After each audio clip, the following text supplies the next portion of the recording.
A Ivone do Amaral Pereira, ela nasceu numa cidadezinha do interior do Rio, chamada Vila de Santa Teresa e de Valença, Vila de Santa Teresa de Valença.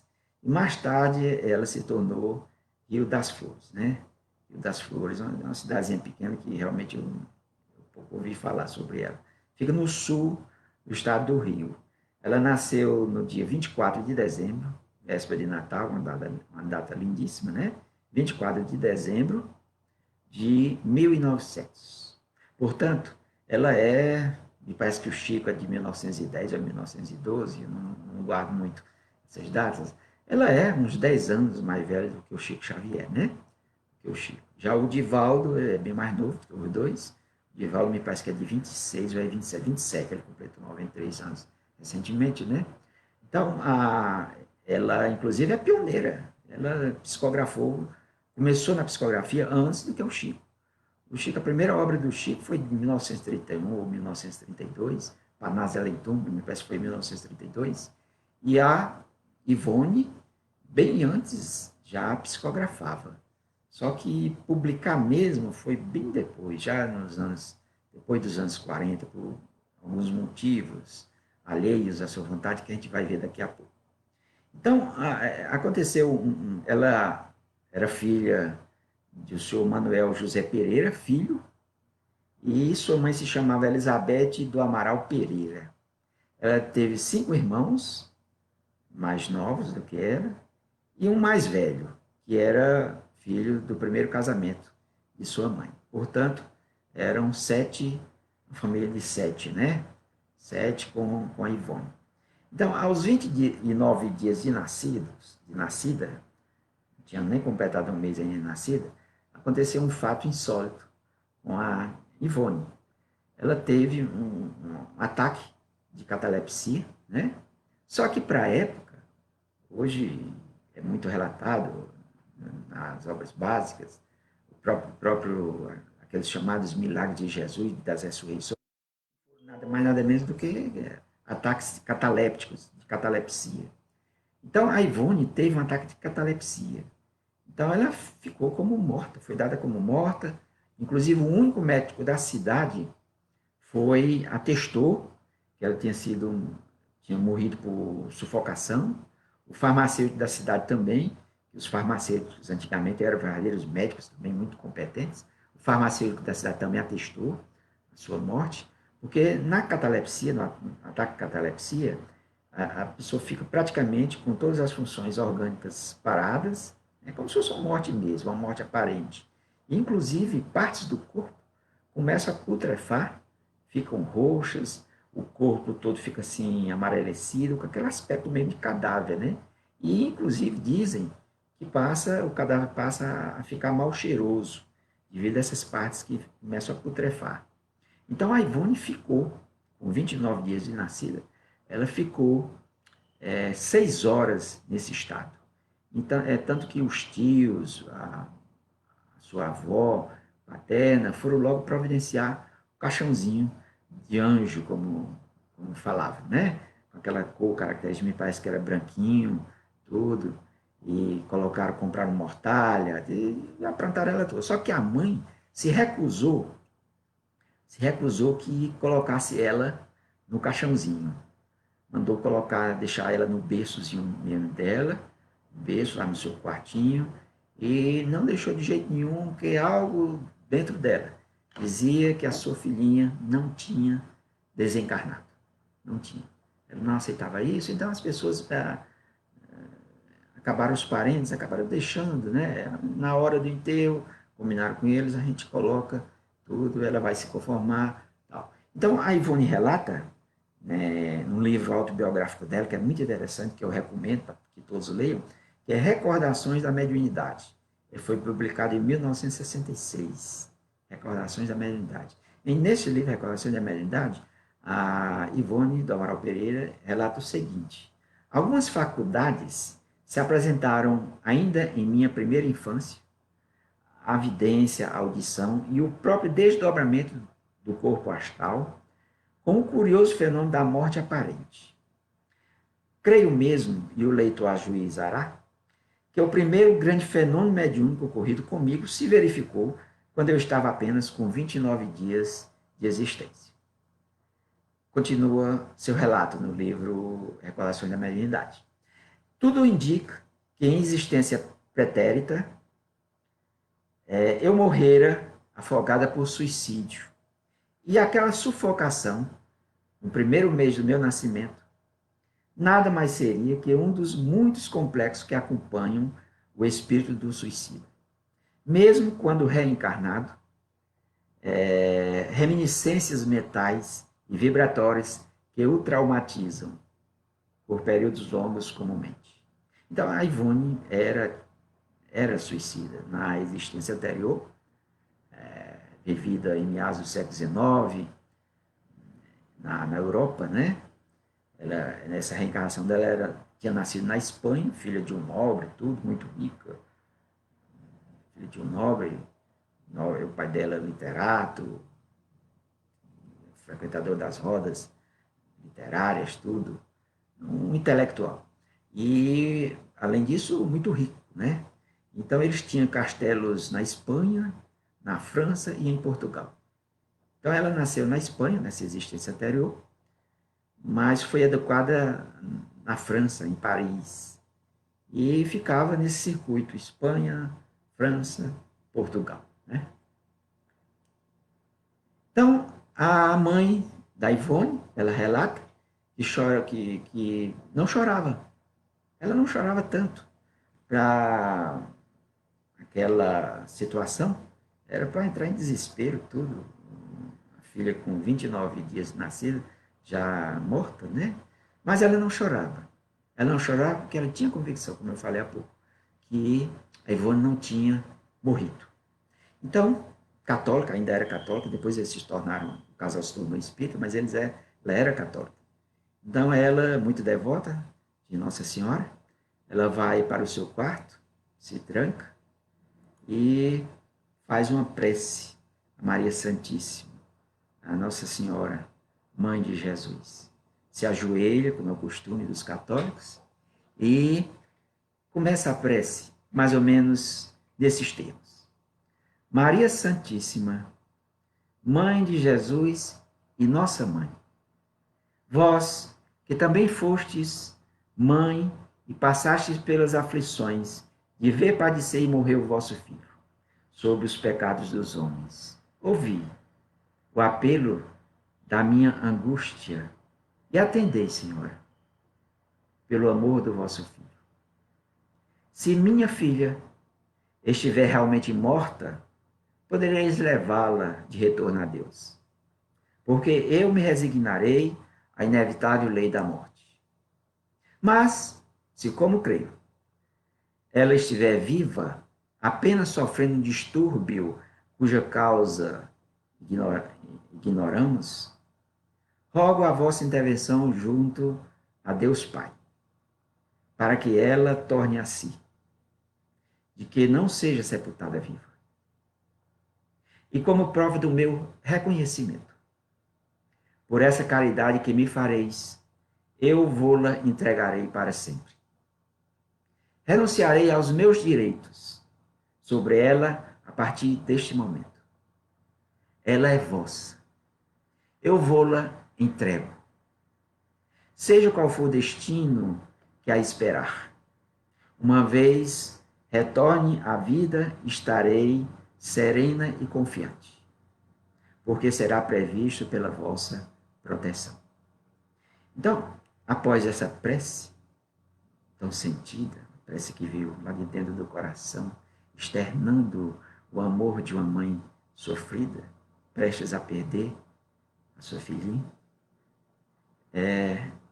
ela se dirige ao quarto, onde estava o corpo, imerso ainda em catalepsia, um ataque de catalepsia, e ela, talvez intuitivamente, intuída pelos espíritos que assistia naquele momento, ou talvez até pelos mentores da Ivone, que a gente vai ver que ela teve ao longo de toda a sua existência a proteção diária, ininterrupta, de 2 mentores, dois amigos espirituais, muito caros para ela.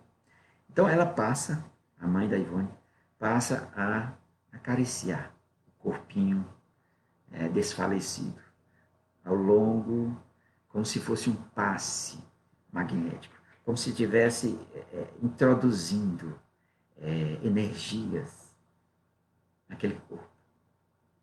Então, ela vai repetidamente, num gesto tão carinhoso, passando ao longo do corpo, as suas mãos, com certeza emitindo energias, energias santas, energias animalizadas, juntamente com energias dos espíritos. Então, de repente, não mais como, de repente, não mais que de repente, como diz o poeta, houve-se um grito, aquele grito, na sala onde as pessoas estavam velando, fazendo, era costume, né? A morte não tinha sido ainda terceirizada. O costume era o morto ser velado na sua própria residência.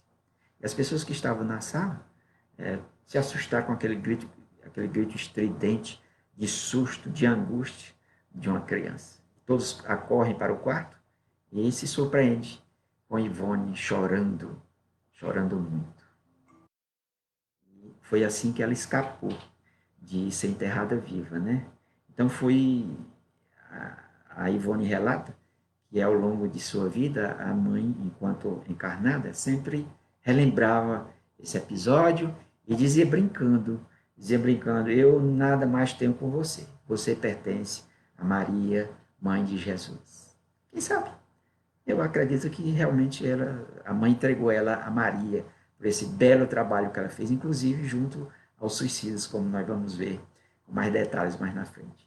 Então, aos 4 anos de idade, a Ivone se comunicava com os espíritos rotineiramente, tanto através da audiência, né, mediunidade de audiência, claro, audiência, como a mediunidade da vidência. Né? Ela tanto via os espíritos como escutava.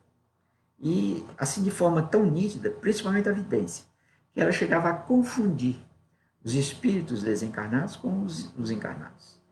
Mesmo depois de adulta, às vezes ela sabia de certas histórias, de certas situações, que ela ficava em dúvida se tinha sido um espírito desencarnado que tinha relatado para ela, através da audiência, ou através da vidência, ou simplesmente se era realmente um encarnado, né? Acontece isso com os médios, muito com os médios que têm a mediunidade muito aflorada, muito lúcida, né? Qualquer tipo de mediunidade. Então, eu disse há pouco que ela foi acompanhada ao longo da sua vida por 2 amigos espirituais muito frequentes, muito presentes em sua vida.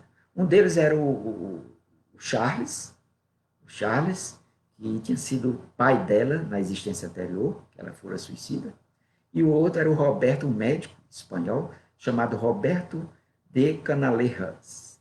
Em espanhol, Canalejas, né? Se a gente aportuguesasse, seria Canalejas, né?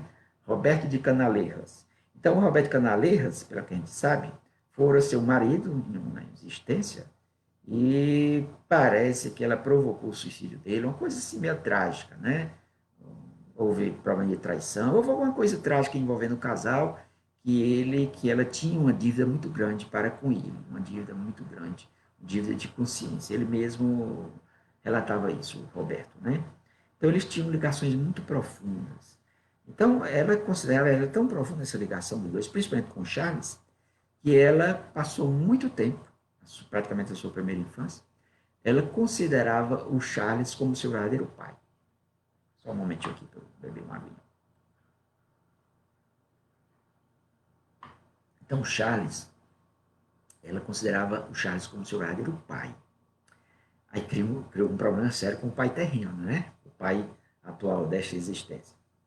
Porque ela se revoltava, a mãe mandava ela tomar a benção ao pai, ela não tomava, porque disse que esse homem não é meu pai. Esse homem, ele é mais novo, o meu pai de verdade, ele tem a cabeça meia branca, querendo dizer que era grisalho, né? Barba, usa um paletó assim bem comprido, você usava fraque, né? Os nobres, muito chiques, usavam fraques. Ele, fraque, né? Usava um paletó comprido, tudo. Meu pai não é esse aí, não. Então, eu acredito que a princípio ele relevava que ele era espírita, né? Se tornou espírita, o pai dela. Mas chegou um ponto que um dia ele perdeu a paciência e deu umas palmadas, né? Umas chineladas na Ivone. E aquilo me trouxe muita revolta. Porque ela achou que foi injusto. Injusto. Ele não era o pai dela. Por cima daí ia bater nela. Então ela ficou um pouco revoltada e tudo. Então, devido a esses problemas frequentes envolvendo ela não aceitar o pai atual, só aceitava o Charles, porque estava muito presente as lembranças da existência anterior. E se agravando com o fato dela ser suicida, né? De ser suicida. Então, houve um mecanismo da espiritualidade para que ela não se esquecesse tão cedo da existência anterior. A gente vai ver daqui a pouco os motivos. Então, o que é que ocorre? A gente sabe, teoricamente, que a reencarnação só se completa aos 7 anos, mais ou menos, né? Só que passou dos 7 anos e ela ainda se lembrava muito, de forma muito viva da existência anterior, que ela fora suicida, né? Mas aí, para apaziguar os ânimos, a sua avó terrena, avó paterna, avó paterna, né, terrena, levou a Ivone para morar com ela. E até os 12 anos, mais ou menos, ela morou com a sua avó paterna, né? Sua avó paterna. Eu acredito que devia morar pertinho, uma cidade pequena, né? De vez em quando, com certeza, via o pai e a mãe, mas aí tinha aquele problema dela se recusar a dar bênção ao pai, né? Mas aí a avó foi contornando tudo. Depois dos 12 anos, ela foi entendendo melhor. Porque aos 9 anos, ela passou, depois dos 9, na realidade, depois dos 9, em torno dos 12 anos, ela passou a frequentar sessões espíritas, como se chamava naquela época. E o pai deu de presente o livro dos Espíritos e o livro o livro dos Espíritos e o Evangelho segundo o Espiritismo. E passa a ser os seus livros de cabeceira. Tanto ela estuda como lê essas duas obras básicas. Então, mais alguma coisa sobre o Roberto Canaleiras? Ele exerceu também, a exemplo do Chaves, exerceu uma forte influência sobre o caráter da, da Ivone. Mas ele era um espírito muito melancólico, porque fora suicida também, problema aí no amor. Então, várias situações fizeram com que ele fosse um espírito muito melancólico, muito triste. E ele passava isso também para a Ivone. E agravado o fato da Ivone ter sido culpada, né? Em algumas situações que deixavam ele assim de forma tão triste, de forma tão melancólica. Mas ele tratava a Ivone com muito carinho. Ele dizia para a Ivone que o que a Ivone tinha feito para ele, ele já tinha perdoado. Já tinha perdoado há muito tempo. Só queria que ela se quitasse perante as leis universais. Por isso estava ali, junto com Charles, ajudando-a em todas as horas, né?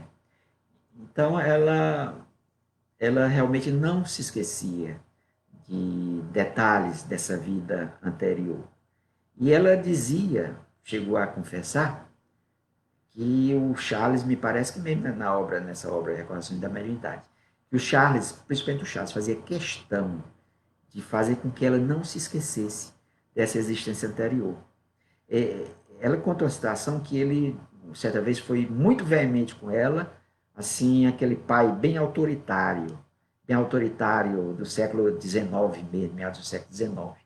Ele disse textualmente para Ivone: não deixarei que esqueças certos episódios por ti vividos na existência anterior, porque será o único meio de te fazer refletir para a emenda definitiva.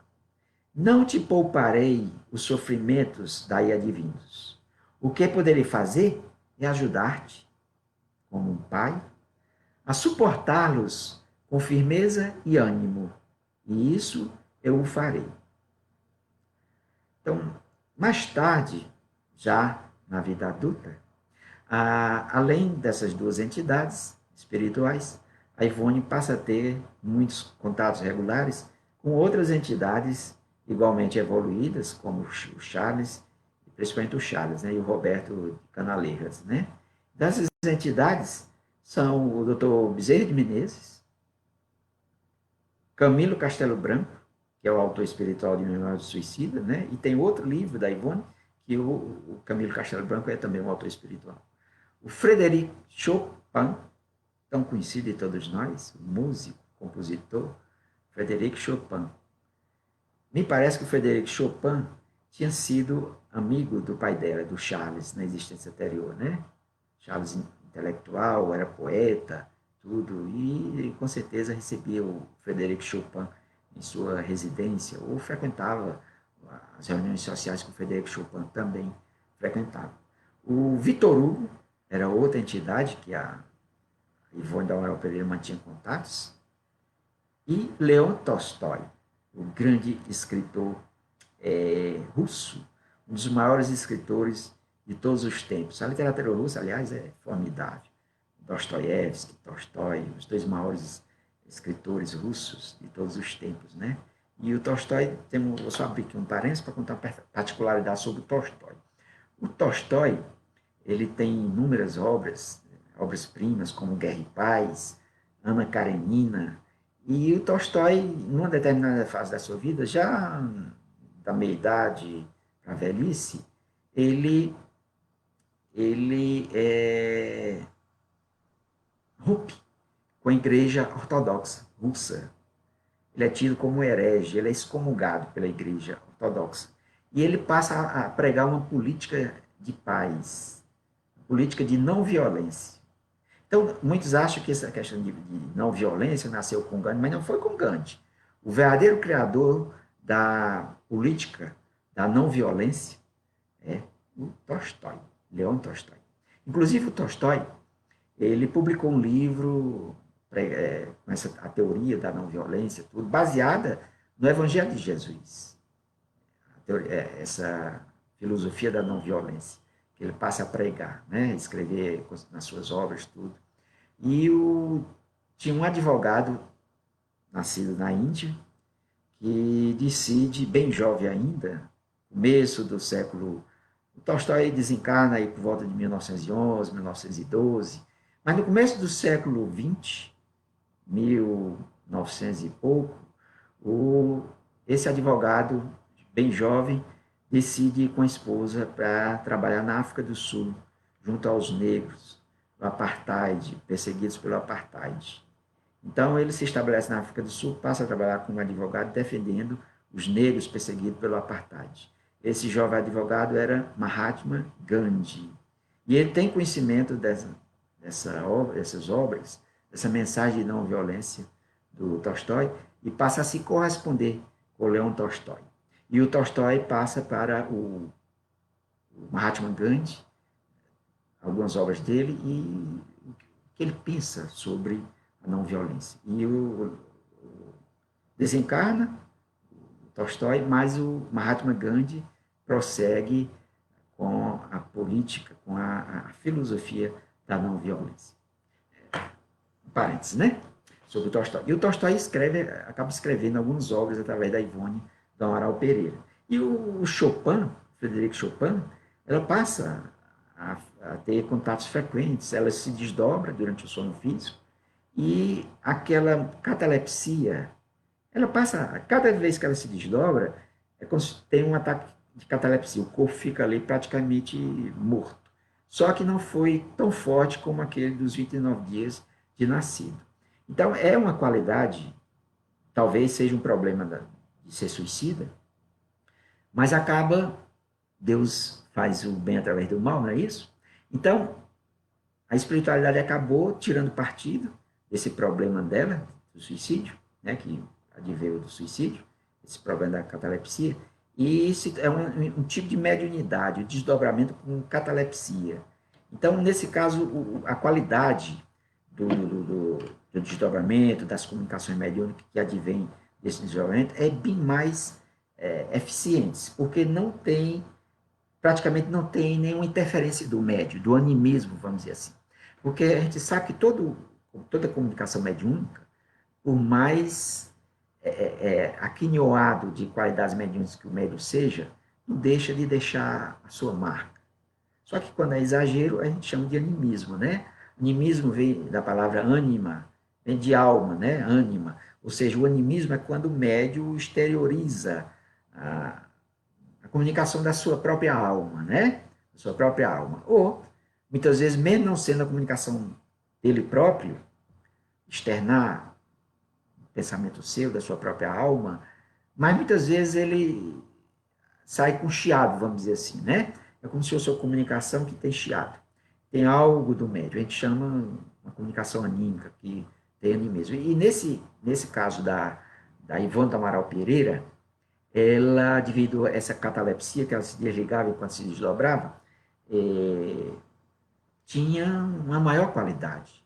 Não havia praticamente interferência do médium, da médium, né? Então, ela, nesse desdobramento, ela se encontrava com o Frederic Chopin, às vezes o Frederic Chopin ia buscar ela na casa dela, passeava com ela, mostrava os campos da sua Polônia, que ele era polonês, né? Ele adorava aqueles campos, muito romântico, muito sensível, um artista muito sensível. Tudo. E ela, vocês têm a idade, a intimidade dela com o Frederic Chopin, ela tratava o Frederic por Fred, chamava ele Fred, era Fred para aqui, Fred para lá. Então isso mostra que essa intimidade não era só desses contatos atuais, mas da existência anterior. Então ela tinha muita afinidade com o Frederic Chopin. E numa dessas comunicações do Chopin com a Ivone, ele confessou, disse que estava autorizada, ela podia publicar isso, que ele reencarnaria no Brasil, que ele passou a amar o Brasil, adorou o Brasil, disse que a Europa, ele não queria mais voltar a reencarnar na Europa, muitos problemas, muitos vícios, então ele ficou apaixonado pelo Brasil. Então estava programado para ele reencarnar no Brasil por volta do ano 2000. E ele disse, olha aí, isso aí foi por volta da década de 30. Me parece que foi por volta de 1931. Olha aí quantos anos faz. Ele disse o seguinte, que reencarnaria no Brasil por volta do ano 2000 e veria junto com ele uma falange de espíritos ligados à arte para moralizar a arte aqui no Brasil. É mais ou menos nesses termos que ele fala. E quem coordenaria essa falange seria o espírito de Victor Hugo. Victor Hugo. Então, essas informações batem, por exemplo, na obra do Divaldo Franco, sobre a transição planetária, ele fala desses espíritos de alta envergadura que estão reencarnando no Brasil, né, para ajudar no processo de transição. Olha, essa informação é de 1931, por aí, começo dos anos 30, né? Começo dos anos 30. Eu não posso afirmar, ninguém pode afirmar se realmente o Chopin reencarnou no Brasil, se já está reencarnado, mas tudo indica. Então, mais alguns detalhes sobre a criação, que é importante para a sua vida como médico. Então, o pai da Ivone era uma pessoa generosa, né? Um coração muito bom, essas pessoas bonachonas, tudo, tirante aquelas palmadas que deu na Ivone, né? Mas ele costuma, na época, os pais bater nos filhos, né? É costume. Então, só eu queria cumprimentar aí a todos que entraram depois, sejam bem-vindos. Eu acho que já tem muita gente aqui que quando eu entrou, eu já estava falando, né? Mas é um prazer ter todos vocês aqui, Edilene, muita gente aqui, muita Juliana, já falei, Ana Patrícia, um prazer estar aqui, Patrícia, me parece que eu vi o Hermes também, Reginaldo, aqui o Hermes, muita gente, Maria Tereza, muita gente boa, muita gente, um grande abraço aí a todos vocês. Então, a Ivone, o pai dela era um funcionário, na realidade, era um pequeno comerciante. Só que como tinha um coração muito generoso, um coração muito grande, não dá para ser comerciante, não dá. Com todo respeito aos comerciantes, né? Mas o que acontecia? Ele acabava perdoando as dívidas das pessoas, comprava fiado na sua bodeguinha e acabava perdoando, tinha pena de cobrar as pessoas. Ele quebrou pelo menos 3 vezes fala, né? Quebrou umas 3 vezes. Então resolveu deixar a vida de pequeno comerciante e tornou-se funcionário público. E eles moravam numa pequena chácara, né? Se não fosse uma chácara, mas antigamente as casas tinham um quintal grande que plantava, tinha uma verdadeira horta, plantava às vezes milho, feijão, criava galinha, isso aí era tranquilo, galinha, que a galinha fornecia ovos e de vez em quando matava uma galinhazinha, né, para o jantar ou para o almoço, não é isso? Então, ela morava na casa assim, né, a Ivone. E ela em recordação da mediunidade, que seu pai, até 1935, quando desencarnou, ele era funcionário público, se tornou funcionário público.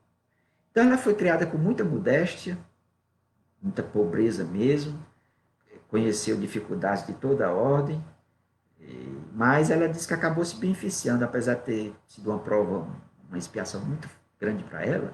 Vocês lembram-se que na existência anterior ela era uma nobre, muito rica, com tudo que queria, do bom e do melhor.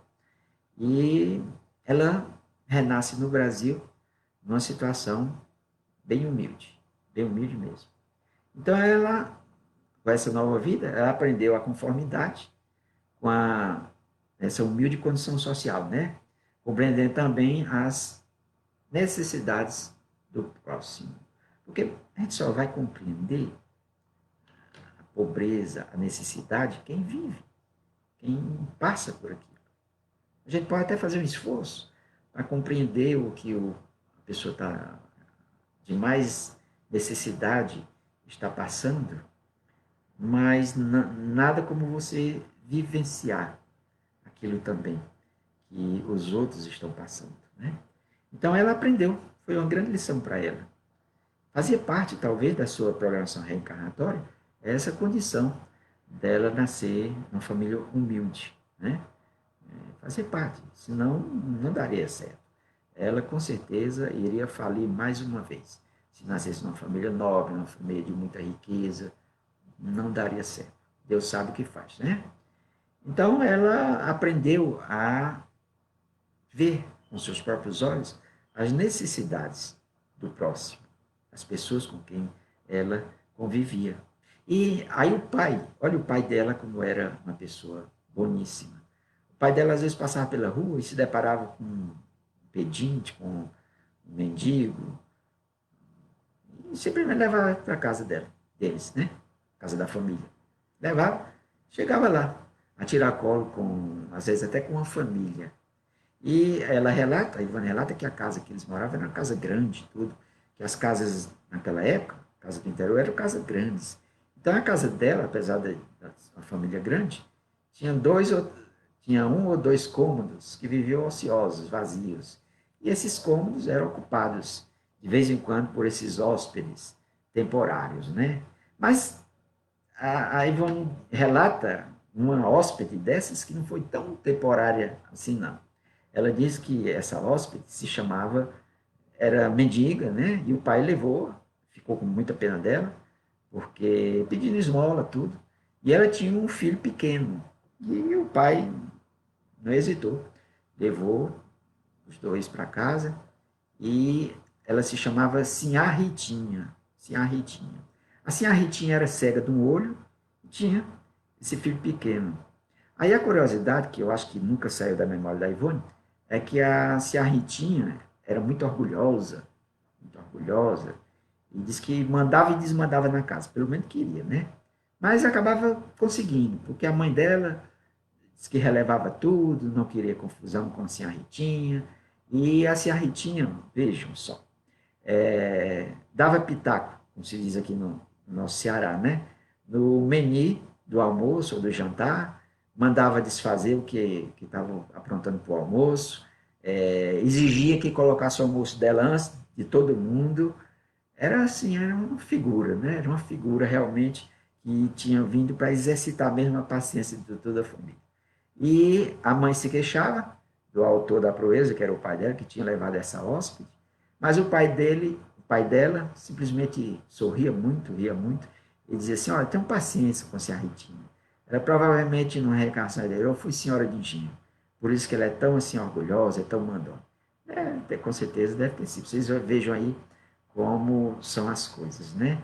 É provável. O pai dizia isso brincando, o pai da Ivone, mas com certeza, se não fora uma senhora de engenho, mas com certeza algo desse quilate, desse tipo, né? Mas realmente você ter na sua casa uma pessoa dessa é para exercitar a paciência diariamente. E ela disse que ela ficou quase um ano lá, quase um ano na sua casa, né?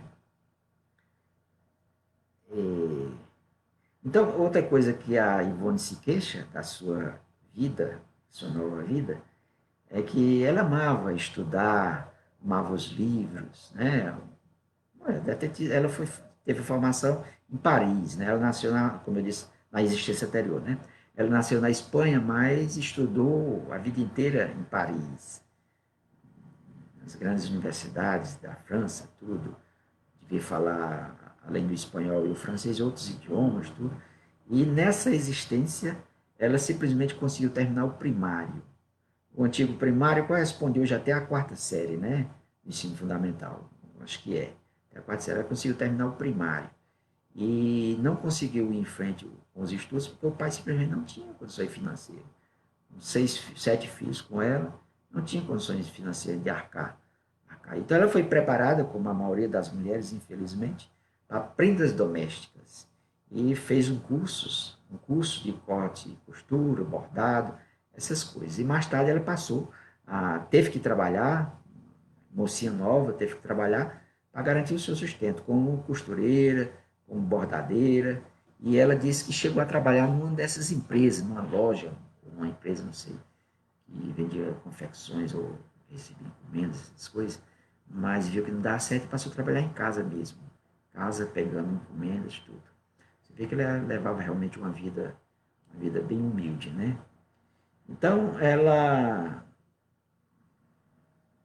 ela sempre comentava, e ela passa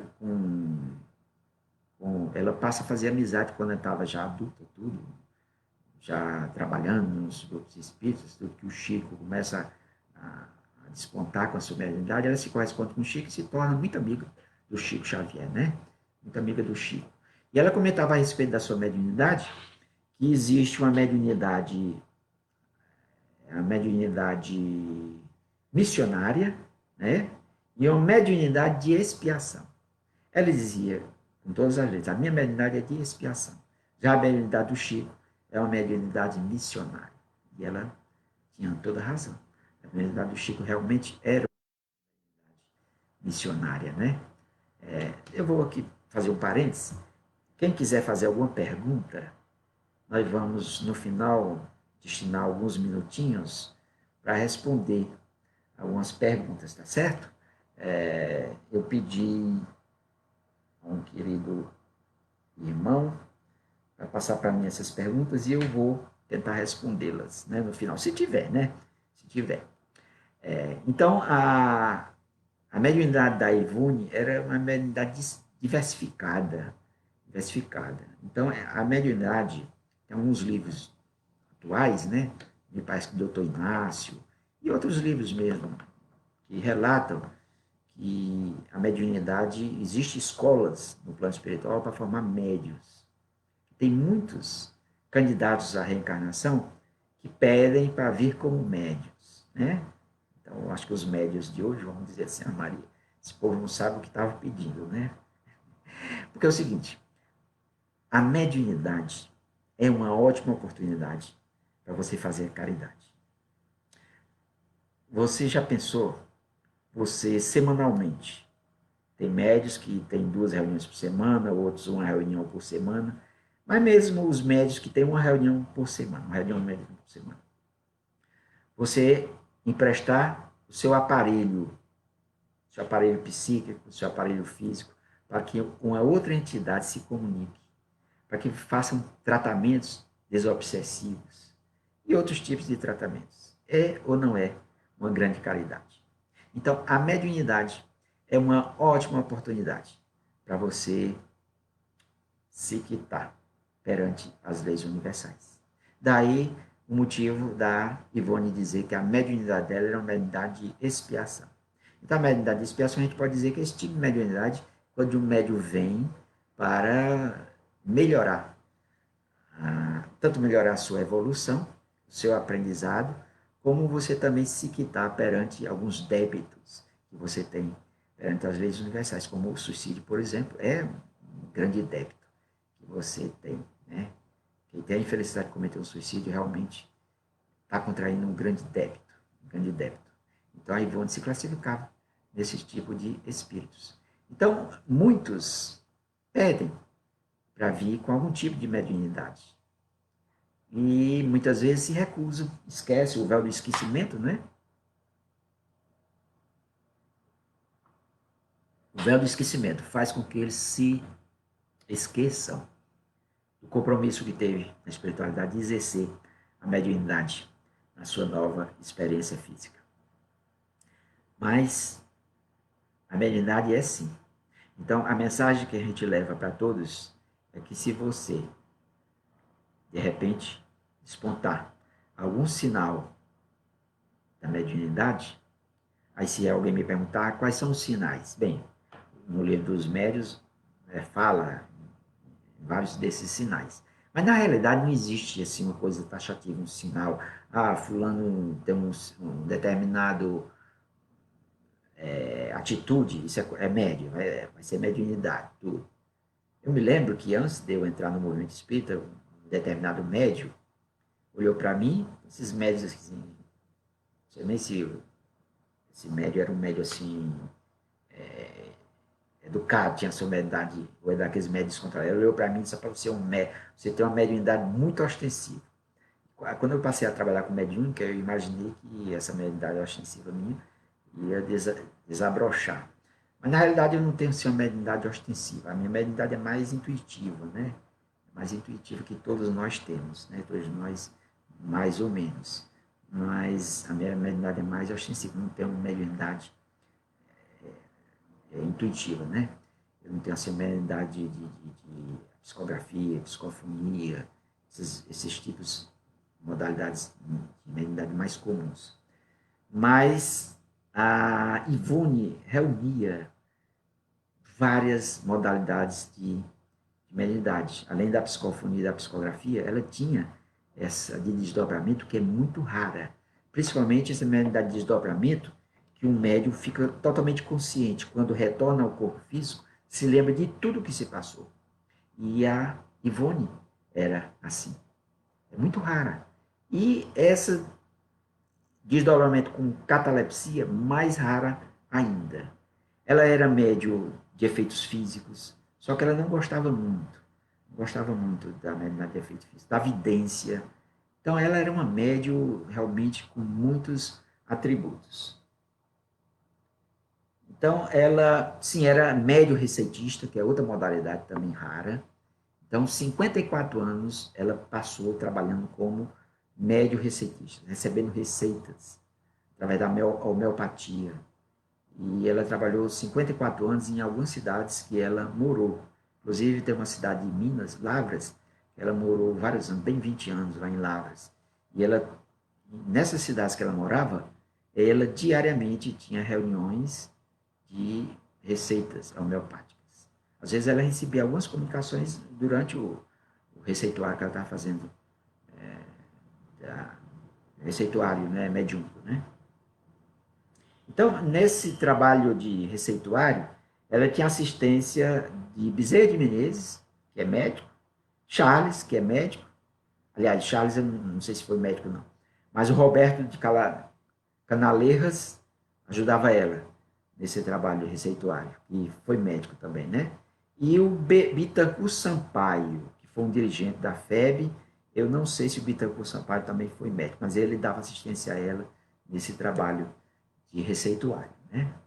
Então, ela... E além dos trabalhos que hoje os médios fazem rotineiramente nas casas espíritas, de desobsessão, passista, tudo. E ela... Uma coisa interessante na Ivone é que ela não se curvava às burocracias das casas espíritas, das instituições espíritas da época. Ela tanto trabalhava nas casas espíritas, no trabalho rotineiro, reuniões de desobsessão, reuniões doutrinárias, reuniões de receituário, mediúnico, como também ela trabalhava em casa. Ela tinha um caderninho que ela anotava diariamente, ela consultava o jornal, a lista daquelas pessoas que tinham morrido, principalmente as pessoas que tinham se suicidado. Ela anotava no caderninho e vibrava durante a noite, rezava, vibrava por aquelas pessoas. E algumas dessas pessoas, teve um caso bem interessante, que um desses suicidas, que ela, sem conhecer, não conhecia o cidadão, mas passou a vibrar, depois aparece para ela, se materializa numa dessas reuniões de receituário e se identifica. A senhora me conhece? Eu conheço, você conhece sim, eu sou fulano de tal. De onde é que eu lhe conheço? Mas eu fui um suicida que a senhora rezou por mim em tal canto, tal época, tudo. E ela foi atrás no jornal, no caderninho dela, a senhora anotou no seu caderninho tudo e estava lá, registrado, né? Estava registrado. Ele fazia esse trabalho. Ela vibrava, tanto nesse anotações nos jornais, como os que apareciam na sua mente. Por exemplo, o Camilo Castelo Branco surgiu para ela pela primeira vez aos 12 anos.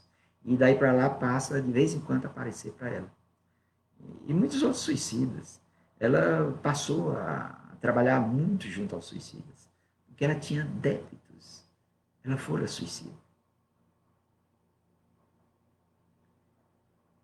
Então, muitos desses, como eu falei, muitos desses espíritos acabaram, que ela ajudou, acabaram se tornando seus amigos. Tem várias histórias que realmente o tempo não comporta, mas bem interessantes desses espíritos que ela ajudava, né? Que ela ajudava sem nenhum compromisso. Sem... E outra coisa interessante é que ela era adepta do Esperanto. Ela era esperantista e se comunicava com esperantistas de todo o mundo.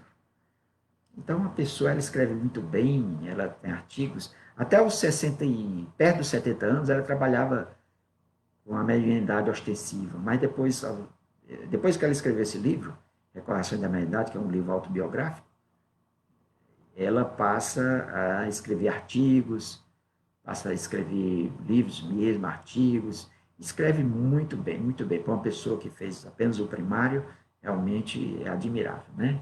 É lógico que tem todo o aprendizado das vidas anteriores e dos mentores também. Os mentores são verdadeiros professores, né? Verdadeiros professores. O Chico mesmo confessava que o Emmanuel muitas vezes era um verdadeiro professor para ele. Então, ela, obras mediúnicas mesmo, através de outros espíritos, ela tem, me parece que são 12.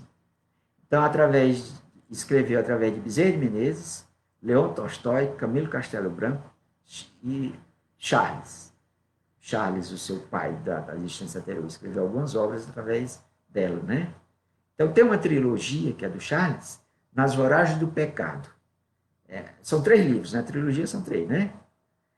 Nas Voragens do Pecado é o primeiro, O Cavaleiro de Numieres, O Drama da Bretanha.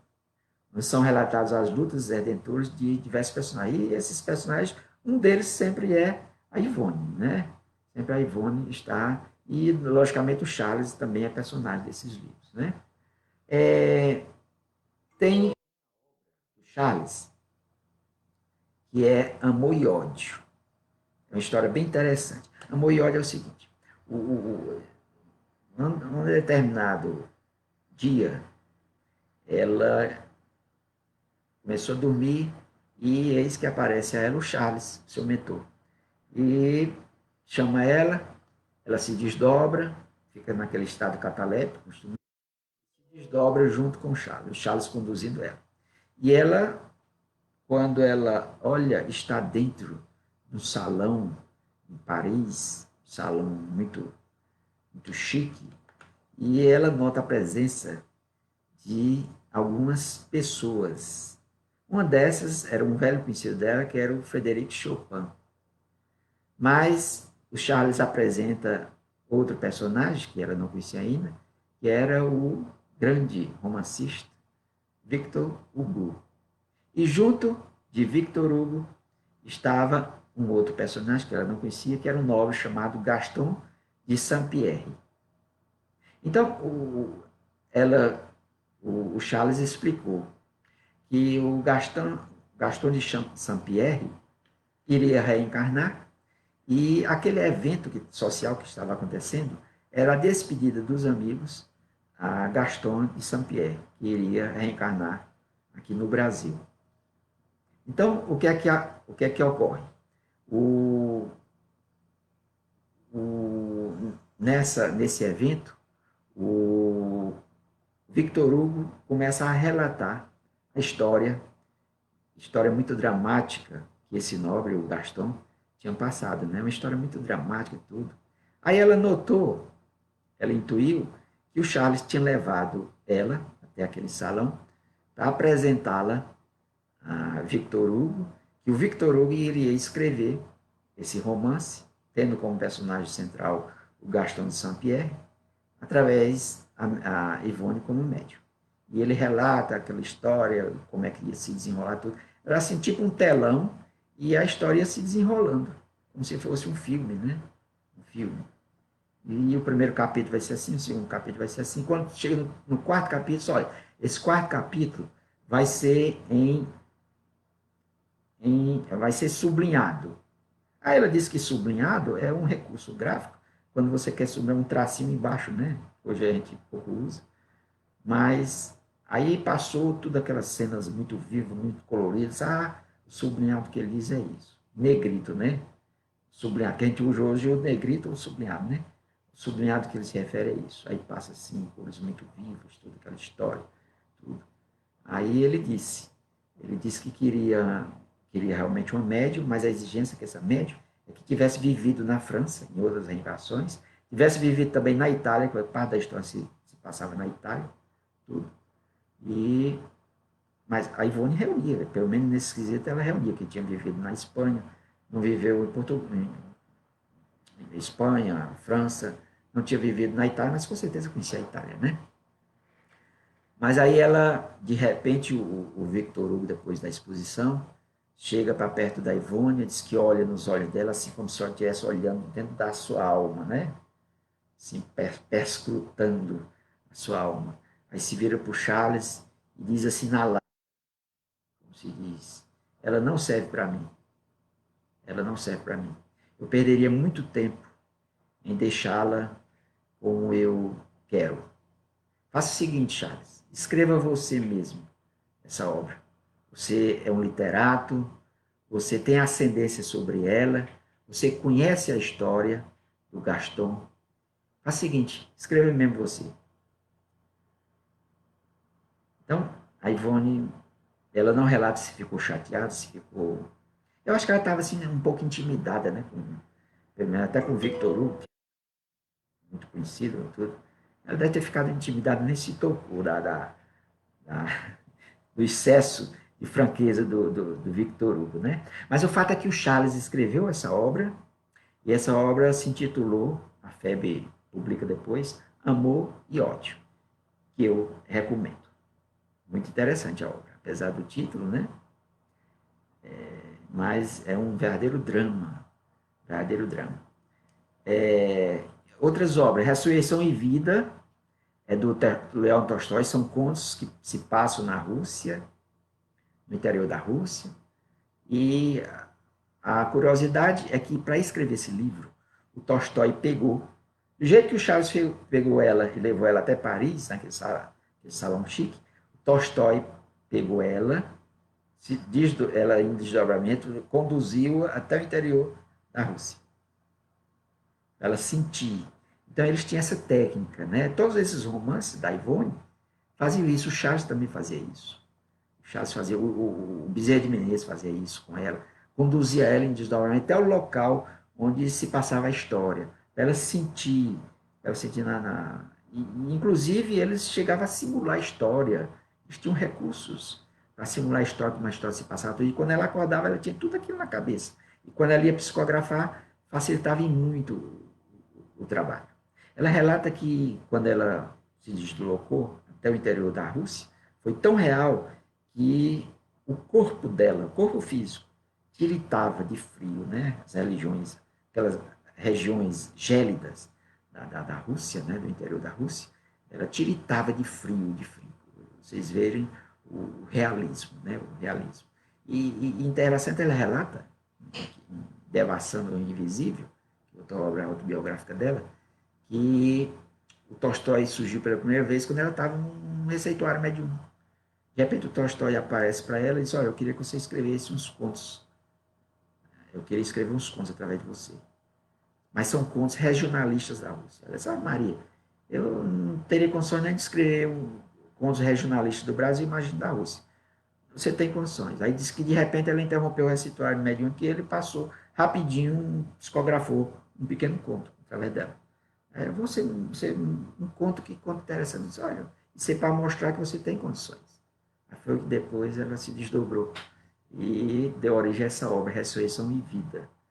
Tragédia de Santa Maria é um romance do nosso querido Bezerra de Menezes, se passa no interior do Brasil. Nas Terras do Infinito, tem como cenário a Europa, Dramas da Obsessão, que me parece que é do Bezerra também. Então, Devassando o Invisível e Recordações da Mediunidade, como eu falei, são livros autobiográficos. O Devassando o Invisível foi de 1963 e Recordações da Mediunidade, 3 anos depois, de 1966. São livros autobiográficos. Mas, para não avançar muito no tempo, Memórias de um Suicida é a sua obra-prima.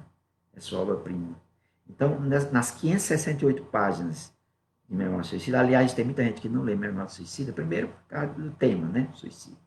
Tem gente que acha muito pesado, né? Um dia desse eu vi uma palestra, e o palestrante falando sobre a Ivone, sobre a Memória do Suicida.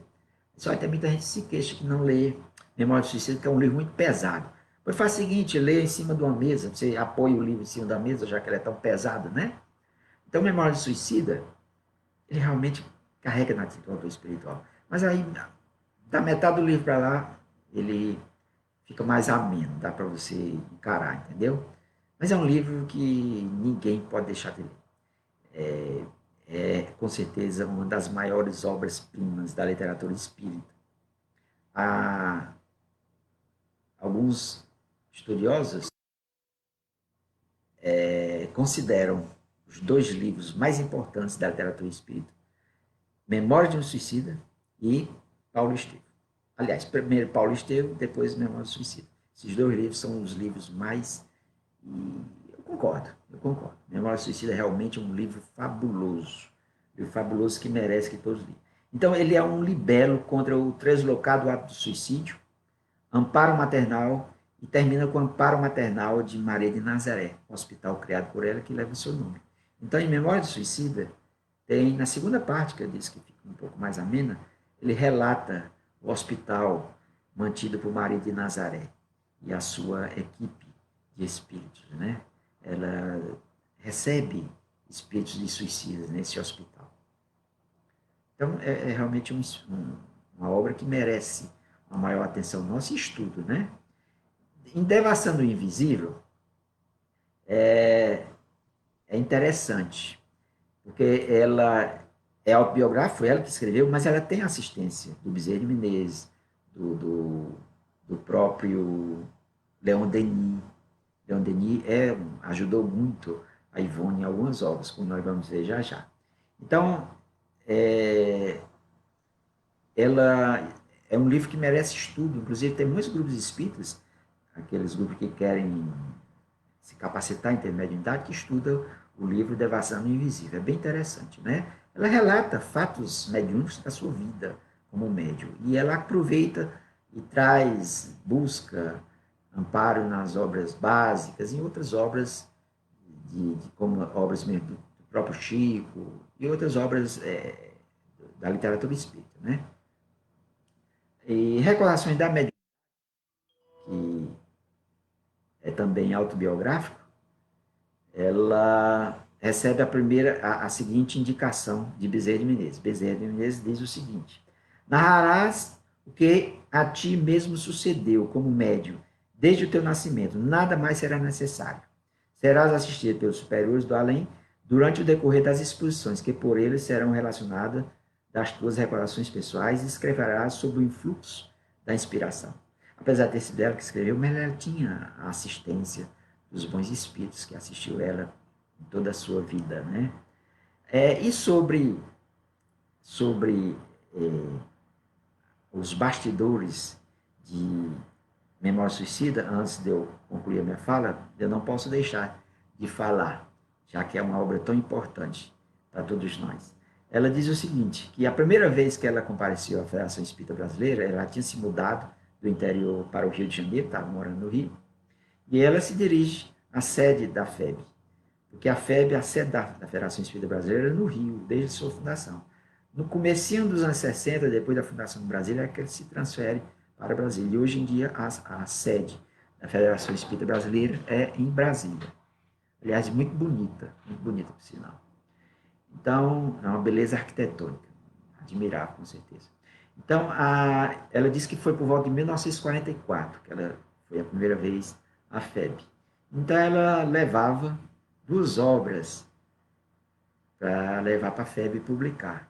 Era Memória de um Suicida e justamente Amor e Ódio, né? Essas duas obras. Então ela chega lá, quando ela chega, ela assim que chega na FEB, na escadaria principal da FEB, ela se encontra com o diretor da FEB, que era responsável justamente por receber obras, revisar, publicar, que era o Manuel Quintão. O Manuel Quintão. Então ela fala com ele, né, timidamente, tudo. Explicou os objetivos dela, tudo. E estava levando aquelas 2 obras, Memória do Suicida e Amor e Ódio. Então, ele simplesmente cortou a palavra dela, não deixou nem ela terminar. Ele disse o seguinte, não, não, não, não, não, não, não. Aqui não entram livros mediúnicos de mais ninguém. Só estamos publicando os livros de Francisco Cândido Xavier. Estou muito ocupado, tenho mais de 200 livros para ver, tenho muitas obras para traduzir, não tenho mais tempo para nada. E encerrou o papo. Então, ele estava conversando na escadaria com o doutor Carlos Embaçaí, que é um escritor, um pesquisador espírita.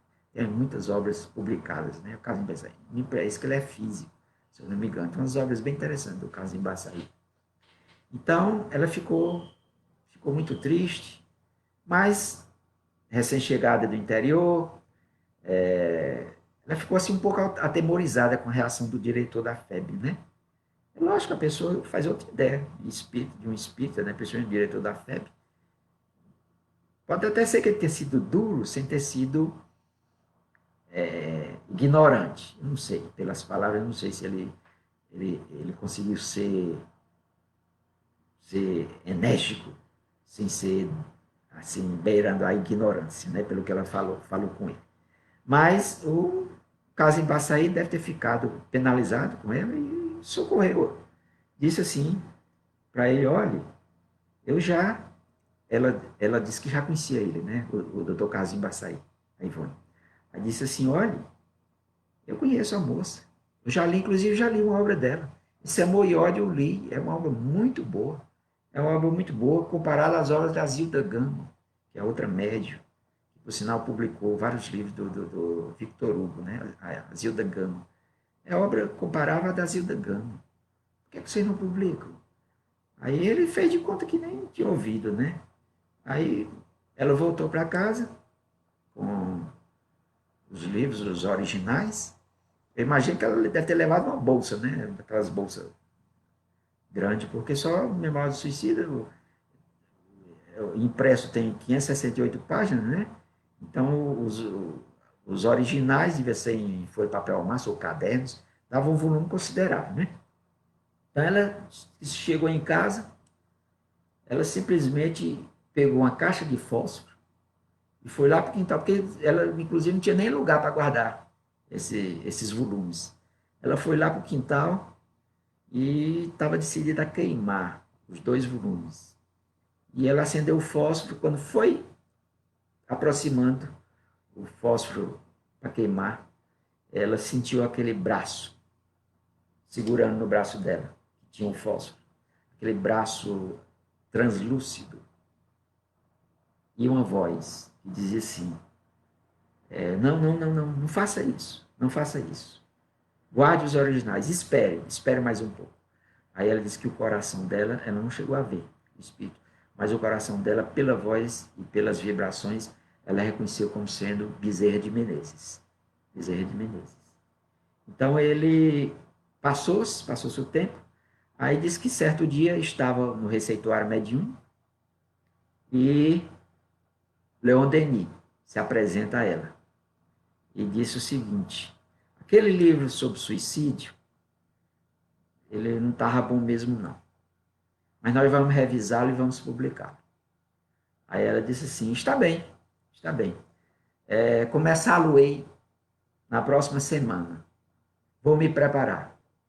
Aí sabe o que foi que o Leon Denis disse?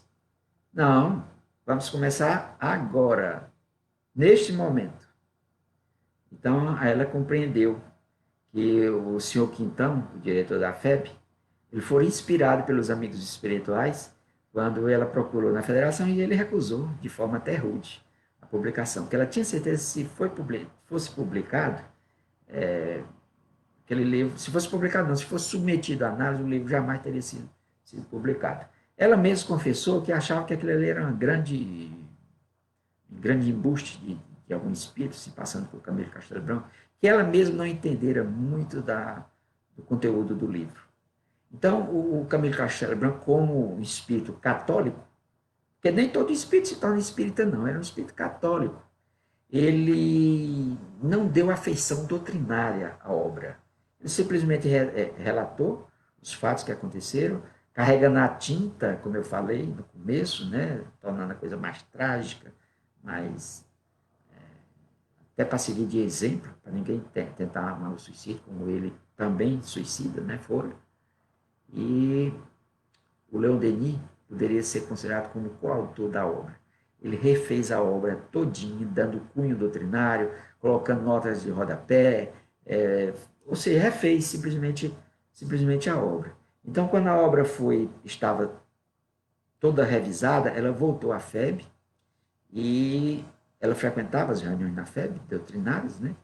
E ela, falando com um companheiro dela, nessas reuniões, explicou o que ela tinha passado, tudo. Disse, eu vou levar você, apresentar você ao presidente da FEB.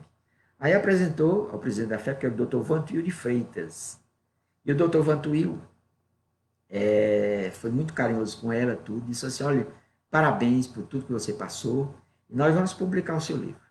Traga o livro, nós vamos publicar. Agora, aí ela, com os originais de papel, disse, não, agora nós não temos condições de publicar o livro. Você vai trazer os originais datilografado em espaço 2. Datilografado em espaço 2. Mas a Ivone simplesmente não tinha máquina de escrever. E com certeza seria muito caro naquela época uma máquina de escrever. E o fato é que ela voltou para casa, ficou meio desolada, porque nem ela tinha máquina de escrever, não tinha condições financeiras de comprar uma máquina, não tinha condições de pagar alguém para datilografar, e ela simplesmente engavetou, guardou esses originais. E só 5 anos depois, sim, e o presidente da FEB esperando os originais. Aí 5 anos depois foi que o sobrinho ajudou ela a comprar essa máquina de escrever, ela datilografou, em espaço 2, como a FEB exigiu, levou, só que dessa vez, além de Memória Suicida, ela levou Memória Suicida, Nas Telas do Infinito e Amor e Ódio. E todos 3 foram publicados pela FEB e hoje é um sucesso editorial, né? Então, meus irmãos e irmãs, eu poderia ficar aqui até meia-noite falando sobre a Ivone, mas vamos,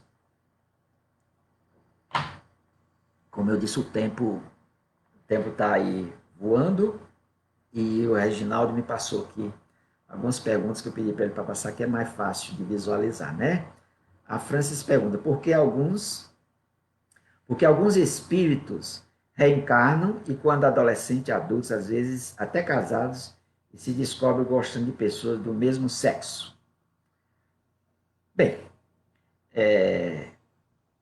tem algumas, essa pergunta aqui, tem muita gente que foge a questão da sexualidade, homossexualismo, tudo.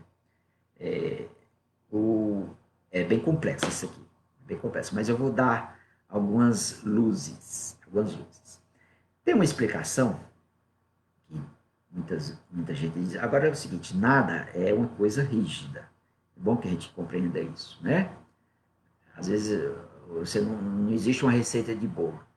Então, uma resposta muito comum que a gente vê é o seguinte, que são espíritos que, primeiro, espíritos que tiveram muitas reencarnações num determinado sexo e numa outra existência, tem que mudar de sexo por um motivo qualquer, porque você sabe que o sexo em si, o sexo é uma exigência da condição evolutiva nossa. Uma das funções do sexo seria a procriação, não é isso? A procriação. Isso é inegável. Então, o que é que acontece? Você, quando vai reencarnar, você faz nos livros de André Luiz, relata isso bem direitinho, em relação à programação reencarnatória que você deve ter para a próxima existência. Justamente, eles vão ver os seus débitos contraídos em muitas existências, tudo. Se você tem condições ou não na próxima existência de saldar aquelas dívidas. Então, é feita uma programação reencarnatória, junto com os seus mentores. Se você tiver merecimento, você pode dar algumas sugestões, aceitar, não aceitar, mudar alguma coisa, mas se você não tiver merecimento, quem decide são os mentores, são esses mentores. Então, o que é que ocorre? É a primeira explicação. Espíritos que tiveram muitas reencarnações, um determinado sexo, e na outra, quando muda a polaridade no sexo oposto, não estão muito condicionados à outra polaridade e teimam em continuar com aquela polaridade, buscando espíritos ou relações homoafetivas, né? Homoafetivas. É uma explicação que dão, né?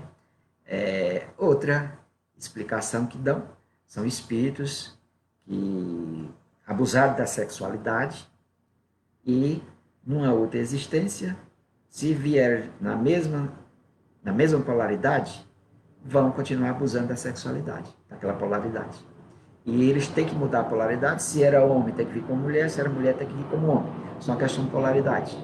Mas como eles teimavam em continuar com a outra da existência anterior, aí ele busca também relações homoafetivas. Agora, é lógico que existem outras. Agora, isso significa que toda explicação se dá dessa forma, como eu falei, né? Então, existem muitas outras opções, o livre-arbítrio da pessoa, o livre-arbítrio, né? É lógico que ainda é envolto de muito preconceito. Eu sei o que as pessoas homoafetivas passam, a sociedade machista, preconceituosa, que ainda é a nossa. Mas é um tema que ainda merece muito estudo. Talvez devido ao preconceito, foi um tema que ficou sem muito estudo, né? Mas eu acredito que com essa transição que nós estamos passando, esses preconceitos vão diminuindo. Hoje já existem muitas leis que protegem, leis que nos protegem de determinados abusos. E a tendência é ir surgindo novas explicações. Mas o fato, esse negócio de dizer que o homoafetivo é uma doença, tudo, isso aí com certeza o espiritismo não comunga com isso, não comunga. E eu lamento não poder dar respostas mais aprofundadas, mas as razões podem ser diversas, não só essas duas que eu citei, mas pode ser outras. Simplesmente o amor, ele na realidade, ele não é para ter sexo, né? Se a experiência homoafetiva é válida para você exercitar o amor, quem somos nós para julgar? Não julgueis, para não seres julgados, né? Então, caminha para a gente ter mais explicações, ou talvez nem precise de explicações. Se o amor é universal, se o amor não tem rótulos, por quê? A gente buscar rótulos, a gente buscar explicações para uma coisa que tudo indica que seja natural, né? O amor realmente não é para ter rótulos. O amor, ele é para ser universal. O amor, ele não é para ter exigências. O amor é o sentimento maior que nos movimenta a todos. Então, Francis, me desculpe se eu não dei uma resposta satisfatória para você. Vamos ver aqui mais outra.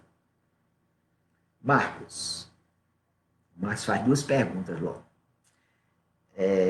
Se eu entendi, ela começou a trabalhar no centro espírita já adolescente, porque hoje fica difícil levar uma jovem para o trabalho da casa espírita, seja por orientação das instituições espíritas, seja porque, sendo menor de idade, há um certo receio em face da legislação. Marcos, na época da Ivone, a realidade era outra, né?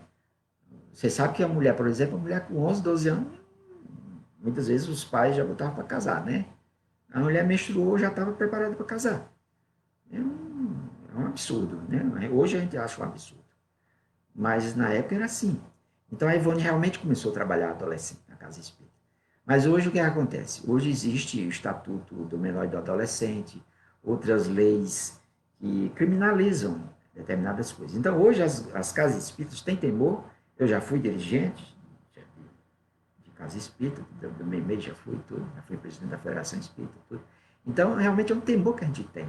De repente a gente coloca um adolescente para trabalhar, principalmente na mediúnica, sem autorização da família. De repente, um adolescente chega pedindo para trabalhar na mediúnica, e a família é católica, a família é evangélica, a família não concorda. A família pode entrar com um processo contra a casa espírita e pode dar um problema sério.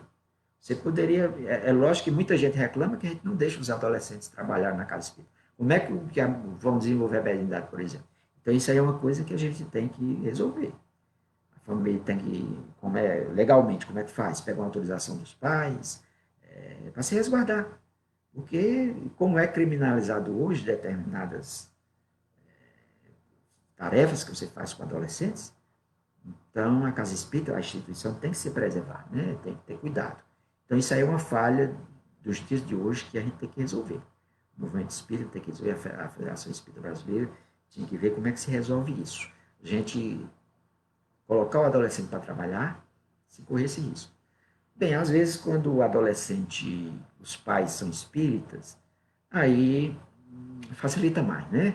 Facilita mais. Mas quando não são espíritas, aí realmente fica difícil. Fica difícil, a gente tem que ver realmente, mas isso procede, é uma preocupação que procede. Muitos reclamam, né? Outra pergunta. Por ser menor de idade, as casas têm receio, faça a legislação? Isso que eu falei. Eu acho que o receio maior é esse. O receio maior é em relação à legislação, à legalidade, à possível criminalização da casa espírita ou do dirigente, né? Dirigente. De repente, pode ir uma denúncia, digamos. Existem muitas.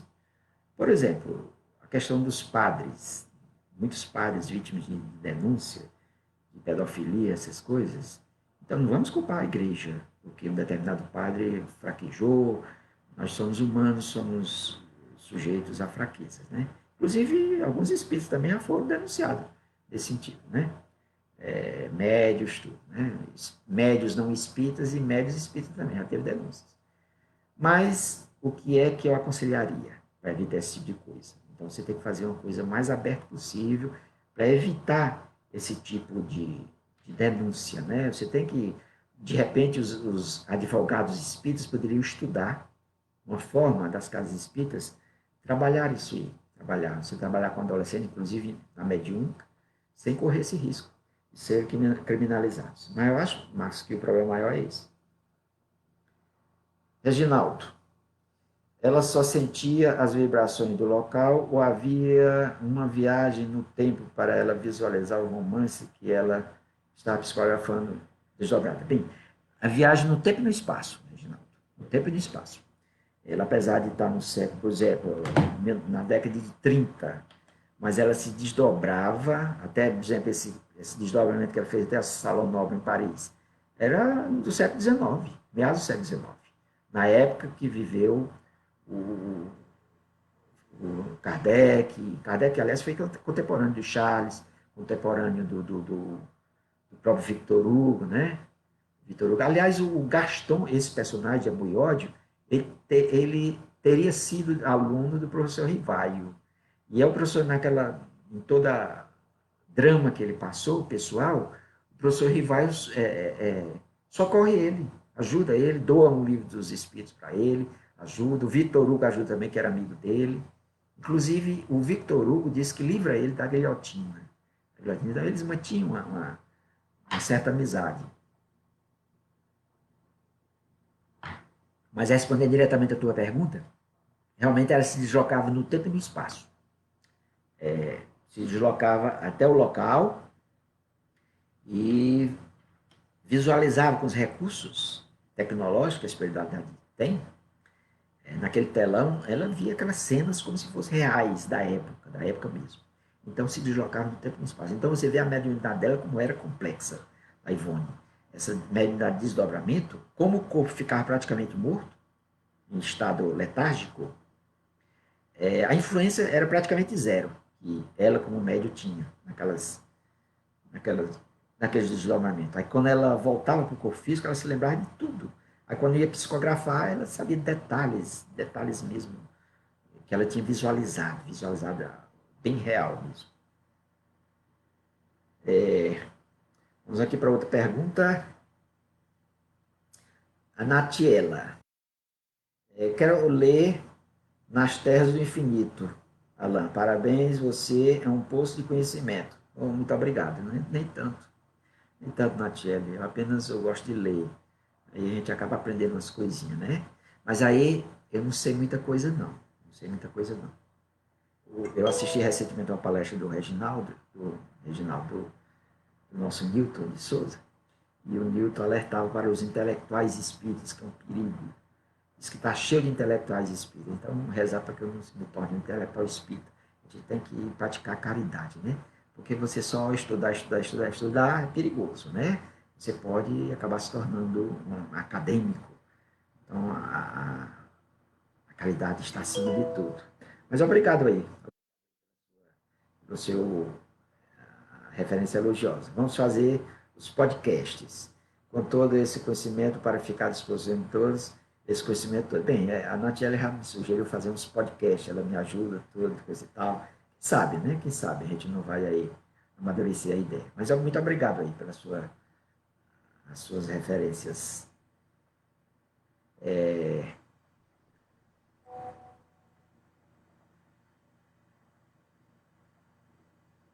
Mônica, temos algum relato mediúnico do trabalho?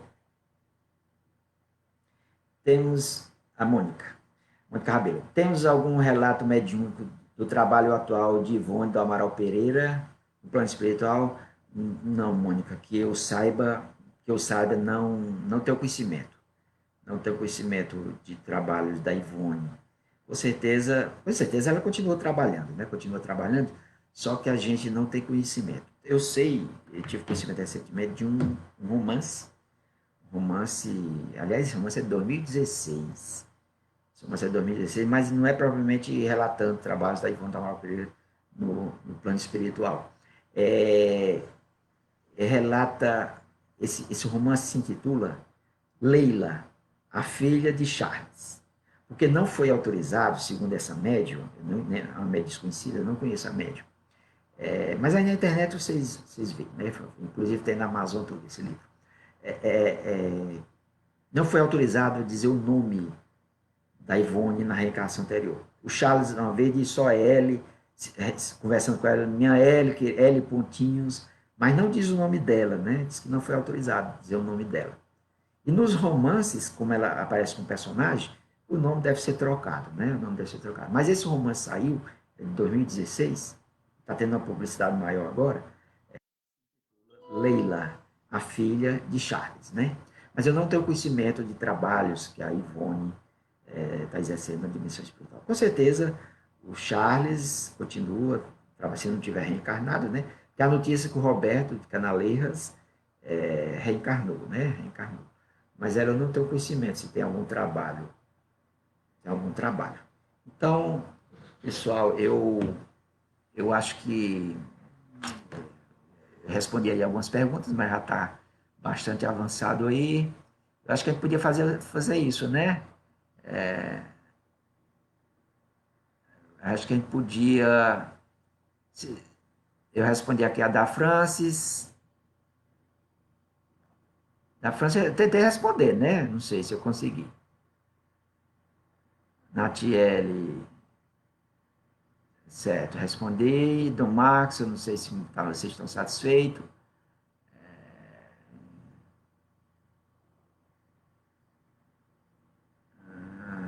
Reginaldo, tentei responder. Bem, pessoal, então, todos têm os seus compromissos, apesar da quarentena. Então, eu agradeço de coração a atenção de vocês e eu vou estudar um tema legal para a próxima segunda, tá bom? Quando tiver quarentena, a gente vai tentando aí fazer essas lives aí, pelo menos para entreter vocês, para ocupar a mente de vocês, eu não sei. E peço desculpas se tem, pelo menos eu tentei passar o bem, tá bom? Muito obrigado, um abraço e eu acho que é bom essas perguntas, a gente tentar responder essas perguntas, tá bom? Beleza. Muito obrigado, um grande abraço, que Deus nos abençoe a todos.